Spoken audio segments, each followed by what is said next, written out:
Subscribe करें हमारा YouTube channel और यदि सब्सक्राइब कर लिया है तो नए वीडियो के नोटिफिकेशन मोबाइल में प्राप्त करने के लिए बेल आइकन दबाएं।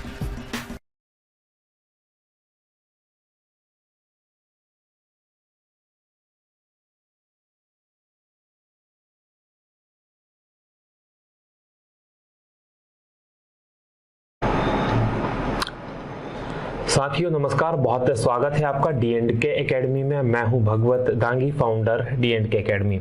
और हमारा आज का जो टॉपिक होगा वो होगा हिंदी। सामान्य हिंदी की हम बात कर रहे हैं। जो विभिन्न प्रतियोगिता परीक्षाएं होती हैं उन सभी में सामान्य हिंदी से प्रश्न बनते हैं। तो चलिए सामान्य हिंदी की शुरुआत करते हैं। तो सबसे पहले हम हमारा टॉपिक लिखते हैं हिंदी, या फिर जिसे हम कहते हैं सामान्य हिंदी। सामान्य हिंदी का जो आज का टॉपिक होगा वो होगा हिंदी भाषा का इतिहास। हिंदी भाषा का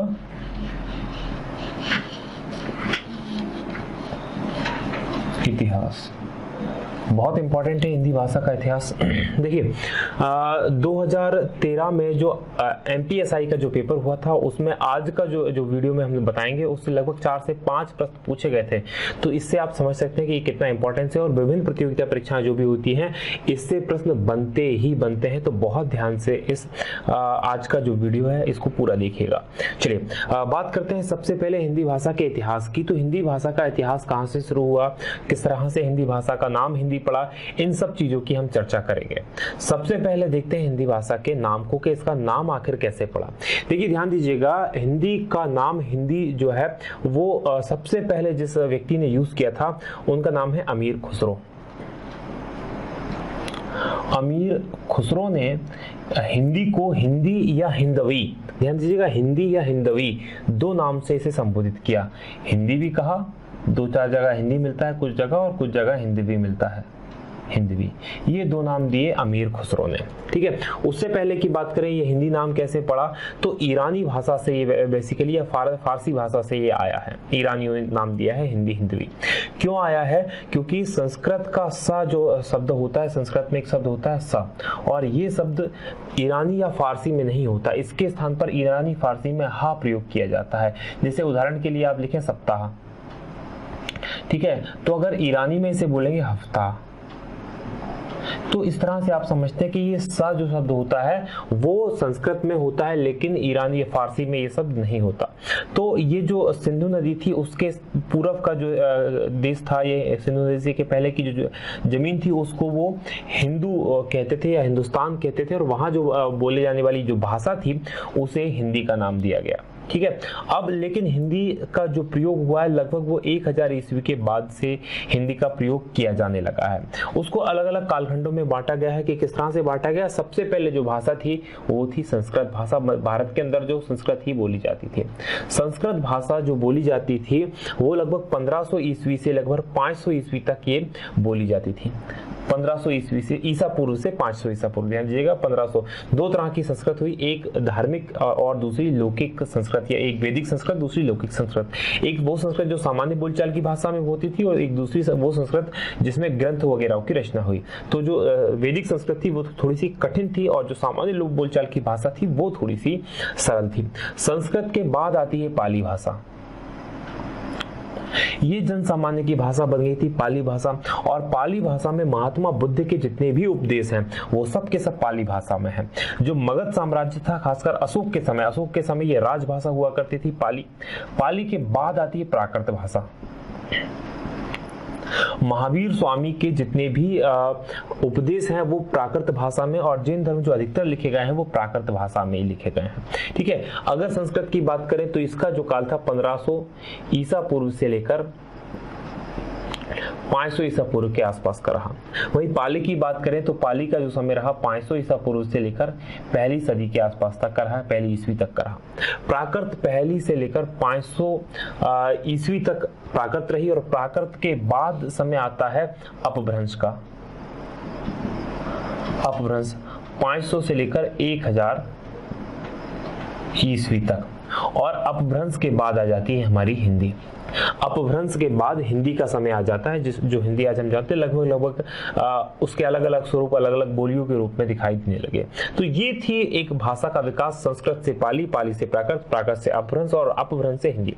ये अपभ्रंश क्या होती है? अपभ्रंश ये होता है कि जिस तरह से शब्द होते हैं उनके मायने धीरे धीरे धीरे धीरे बदल जाते हैं। जैसे भृगु ऋषि के नाम पर पहले भड़ोच पड़ा, अब उसे भड़ोच कहा जाने लगा। धीरे धीरे जो नामों में परिवर्तन आता है वो कहलाता अपभ्रंश। तो अपभ्रंश की भाषा थी, ठीक है। अब अपभ्रंश अलग अलग हुए। सबसे पहले हम अपभ्रंशों को देखेंगे कि अपभ्रंश कौन कौन से हुए हैं, और उससे पहले हम हिंदी जो भाषा है उसका क्लासिफिकेशन पढ़ेंगे कि हिंदी को आखिर कितने भागों में बांटा गया, क्योंकि हमें हिंदी भाषा का इतिहास पढ़ना है। अपभ्रंशों को हम बाद में देखेंगे, और ये हिंदी भाषा का जो क्लासिफिकेशन है बहुत ज्यादा इंपॉर्टेंट है, बहुत ज्यादा इंपॉर्टेंट है, क्योंकि इससे कई प्रश्न बने हैं। चलिए अब सबसे पहले हम हिंदी का इतिहास देखते हैं, हिंदी को किस प्रकार से बांटा गया है, ठीक है। तो ये हिंदी है, ठीक है। हिंदी को 5 भागों में 5 उपभाषाओं में बांटा गया है, ठीक है। पहली जो उपभाषा उसकी बात करते हैं। पहली उपभाषा जो हिंदी के अंदर बनती है वो है पश्चिमी हिंदी के नाम से इसे जाना जाता है। ध्यान दीजिएगा, पश्चिमी हिंदी, ठीक है। फिर दूसरी जो उपभाषा इसके अंदर बनती है वो बनती है पूर्वी हिंदी, पूर्वी हिंदी। तीसरी जो हिंदी इसके अंदर बनती है राजस्थानी हिंदी। चौथी जो हिंदी इसके अंदर बनती है वो पहाड़ी हिंदी, पहाड़ी हिंदी। और 5वीं जो भाषा है वो है बिहारी हिंदी। ये हिंदी का क्लासिफिकेशन है, ठीक है। फिर इनको भी अलग अलग बोलियों में, जैसे पश्चिमी हिंदी को 5 अलग बोलियों में बांटा गया, पूर्वी हिंदी को 3 में बांटा गया, राजस्थानी को 4 में बांटा गया, पहाड़ी को 2 में बांटा गया और बिहारी को 3 में बांटा गया। इस तरह से फिर इनको अलग अलग क्लासिफिकेशन किया गया है। चलिए सबसे पहले देखते हैं पश्चिमी हिंदी का क्लासिफिकेशन।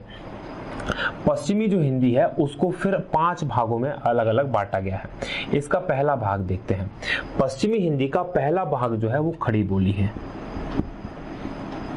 खड़ी बोली, या इसे कोरवी भी कहा जाता है। ध्यान दीजिएगा, खड़ी बोली या कोरवी इसे कहा जाता है। खड़ी बोली या कोरवी जो बोली जाती है वो देहरादून के आसपास का जो क्षेत्र है वहां पर खड़ी बोली या कोरवी बोली जाती है। देहरादून के आसपास से आप स्टार्ट करें, देहरादून के आसपास से तो सहारनपुर, मेरठ जो क्षेत्र है वहां पर खड़ी बोली जाती है। उसके बाद दूसरे स्थान पर खड़ी बोली के बाद जिस बोली का नंबर है वो है हरियाणवी या हरियाणी के नाम से इसे जाना जाता है। हरियाणी जो बोली जाती है, हरियाणा और दिल्ली का जो देहाती क्षेत्र है वहां पर हरियाणवी बोली जाती है। उसके बाद तीसरी जो इंपॉर्टेंट बोली जाती है वो है ब्रजभाषा। ब्रजभाषा बहुत इंपॉर्टेंट है। ब्रजभाषा साहित्यिक दृष्टि से बहुत इंपॉर्टेंट है। खासकर कृष्ण भक्ति की जितनी भी रचनाएं लिखी गई हैं वो ब्रजभाषा में लिखी गई, चाहे वो रही हो, चाहे वो सूरदास हो, और बहुत सारे कवि इसके अंदर हुए हैं। और इसकी साहित्यिक दृष्टि और लौकिक दृष्टि से इतने ज्यादा साहित्य लिखे जाने के कारण ही इसे बोली के स्थान पर इसको भाषा ही कहा जाने लगा, ब्रजभाषा। और ब्रजभाषा जो बोली जाती है वो बोली जाती है खासकर उन क्षेत्रों में जो ब्रज के आसपास जो क्षेत्र थे वहां पर ब्रजभाषा बोली जाती है। जैसे हम बात करें लौकिक दृष्टि से जो इतनी ज्यादा इंपॉर्टेंट है, इसके कारण इसको ब्रजभाषा के नाम से अपन कह देते हैं, ठीक है। अब जो चौथे नंबर की जो इंपॉर्टेंट भाषा है या बोली है, पश्चिमी हिंदी की बोली की बात करें तो वो जो बोली है वो है बुंदेली। बुंदेली जो बोली जाती है वो बुंदेलखंड में बोली जाती है। बुंदेलखंड बहुत इंपॉर्टेंट हिस्सा है। मध्य प्रदेश और उत्तर प्रदेश के कुछ जिले इसमें पड़ते हैं। जैसे मध्य प्रदेश में बात करें तो ग्वालियर अंचल का जो भाग है उस तरफ की थोड़ा सा भाग आ जाता है इसके अंदर। फिर उसके अलावा टीकमगढ़, छतरपुर, पन्ना, ये जो क्षेत्र है यहाँ पर बुंदेलखंडी बोली जाती है। झांसी, ललितपुर, हमीरपुर, ये जो जगह है यहाँ पर बुंदेलखंडी बोली जाती है, बुंदेली बोली जाती है। उसके बाद आता है पांचवें नंबर पर, यह है कन्नौजी। कन्नौज के आसपास का, कन्नौज उन्नाव के आसपास का जो क्षेत्र है वहां पर कन्नौजी बोली जाती है। तो ये पश्चिमी हिंदी जो है ये इसके 5 अलग अलग भाग हुए। और पश्चिमी हिंदी जिस अपभ्रंश का भाग है वो शोर सेनी अपभ्रंश है। देखिए सूरसेनी अपभ्रंश ये मथुरा के आसपास का जो क्षेत्र है उसे सूरसेन के नाम से जाना जाता था। सूरसेन वहां का राज्य था, तो उसके नाम पर इसका सूरसेनी अपभ्रंश इसका नाम पड़ा। तो सूरसेनी अपभ्रंश जो है इसके पांच अपभ्रंश हैं। उनमें से जो सूरसेनी अपभ्रंश है उससे ये पश्चिमी हिंदी निकली है सूरसेनी अपभ्रंश से। हम अपभ्रंश को भी पढ़ेंगे कि कौन कौन से 5 अपभ्रंश है। सूरसेनी अपभ्रंश है, मागधी है, अर्धमागधी है, पैसाची है, ब्राचड़ है, तो महाराष्ट्री है। ये 5 अलग अलग अपभ्रंश है। तो यहाँ पर सूरसेनी अपभ्रंश है उससे निकली है पश्चिमी हिंदी। चलिए अब बात करते हैं पूर्वी हिंदी की। पूर्वी हिंदी जो है वो उसके भी 3 भाग हैं पूर्वी हिंदी के, ठीक है। 3 भाग बहुत इंपॉर्टेंट है तीनों के तीनों। पहला जो है वो है अवधी। अवधी भाषा वही अवधी भाषा है जिसमें रामचरितमानस की जो लिखा गई है, रामचरितमानस अवधी भाषा में लिखी गई है। इलाहाबाद के आसपास का जो क्षेत्र है वहां पर अवधी बोली जाती है, ठीक है। उसके बाद दूसरे नंबर पर जो भाषा आती है वो है बघेली। बघेली या बघेलखंड जो क्षेत्र है वहां पर ये बघेली बोली जाती है। जो रीवा, सतना और सीधी, सिंगरौली वो आसपास का जो मध्य प्रदेश का क्षेत्र है वहां पर ये बघेली बोली जाती है। और तीसरा जो पार्ट है वो इसका आता है छत्तीसगढ़ी। जैसा कि नाम से स्पष्ट है, छत्तीसगढ़ी कहाँ बोली जाती होगी? छत्तीसगढ़ के अंदर बोली जाती होगी। ये पूर्वी हिंदी के अंदर आती है। और ये जो भाग है ये है अर्धमागधी अपभ्रंश का। ध्यान दीजिएगा कौन सी हिंदी किस अपभ्रंश से आती है, इससे 2 से 2 प्रश्न लगभग पूछे गए हैं। तो सूरसेनी अपभ्रंश से पश्चिमी हिंदी और पश्चिमी हिंदी के 5 भाग, अर्धमागधी अपभ्रंश से पूर्वी हिंदी और पूर्वी हिंदी के 3 भाग। अब बात करेंगे राजस्थानी की। राजस्थानी अगर हिंदी की बात करें तो ये भी सूरसेनी अपभ्रंश से आती है। देखिए हिंदी के विकास में मागधी, अर्धमागधी और सूरसेनी ये 3 ही अपभ्रंश इंपॉर्टेंट है, क्योंकि जो महाराष्ट्रीय अपभ्रंश है उससे मराठी भाषा बनी, ब्राचड़ से बनी सिंधी भाषा, और जो पैसाची अपभ्रंश बना उससे बनी थी लहंदा और पंजाबी भाषा। तो फिर बचे जो अर्धमागधी, मागधी और सूरसेनी, इनसे ही हिंदी का विकास हुआ है। तो राजस्थानी हिंदी के 4 भाग हैं, ठीक है। राजस्थानी हिंदी के 4 भाग हम देखते हैं। पहला भाग जो राजस्थानी हिंदी का है जिसे जाना जाता है पश्चिमी हिंदी के नाम से, पश्चिमी राजस्थानी के नाम से इसे जाना जाता है, या इसका नाम है मारवाड़ी, जो बहुत फेमस है। मारवाड़ का जो, या मेवाड़ जैसलमेर के आसपास का जो क्षेत्र है उसको मारवाड़ी के नाम से जाना जाता है। उसके बाद दूसरी जो आती है पश्चिमी के बाद बात करें तो पूर्वी हिंदी के नाम से इसे जाना जाता है, पूर्वी राजस्थानी भाषा के नाम से इसे जाना जाता है। और पूर्वी राजस्थानी में जिस भाषा का नाम लिया जाता है वो जयपुरी है, जयपुरी या ढंढाही के नाम से भी इसे जाना जाता है। जयपुर, अजमेर और किशनगढ़ ये आसपास का जो क्षेत्र है वहां पर ये बोली जाती है।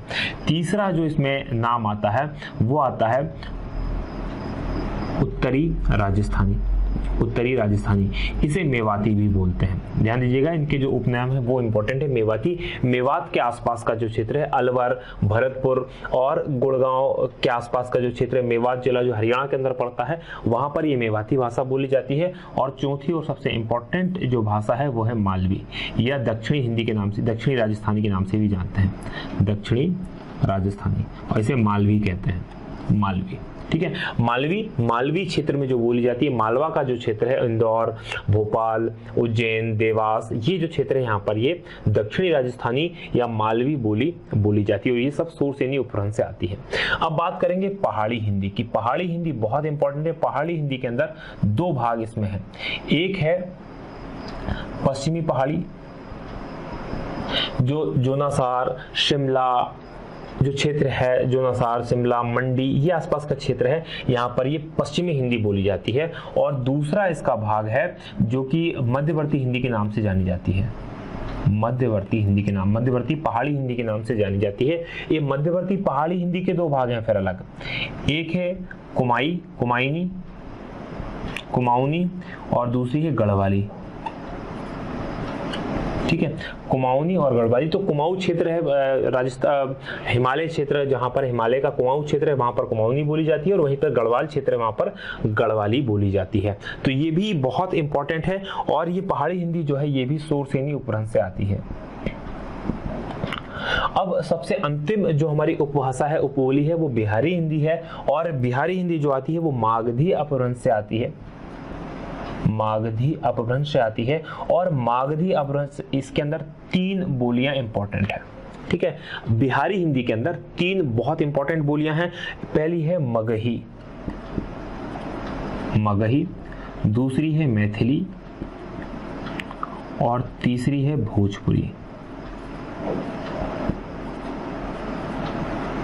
ठीक है। बिहारी हिंदी के अंदर 3, मगही, मैथिली और भोजपुरी। तो ये तो क्लासिफिकेशन था हिंदी भाषा का।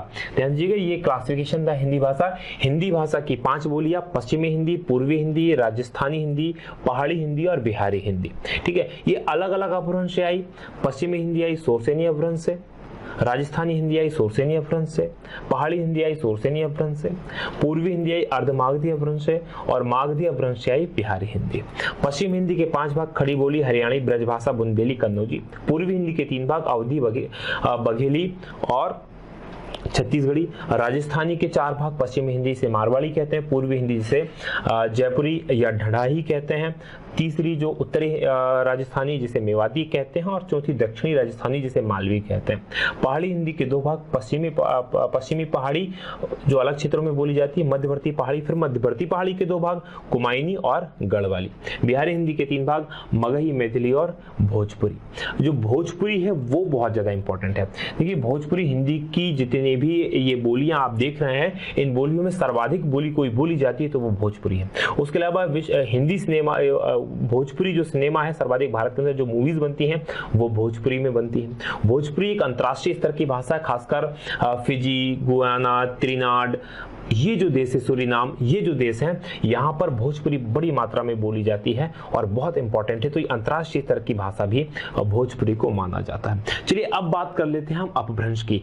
अपभ्रंश कौन कौन से हैं, ध्यान दीजिएगा। अपभ्रंश की बात करें तो पहला जो अपभ्रंश है वो शोरसेनी, शोरसेनी अपभ्रंश है। शोरसेनी अपभ्रंश की बात करें तो इसकी जो बोलियां या भाषाएं हैं वो है पश्चिमी हिंदी,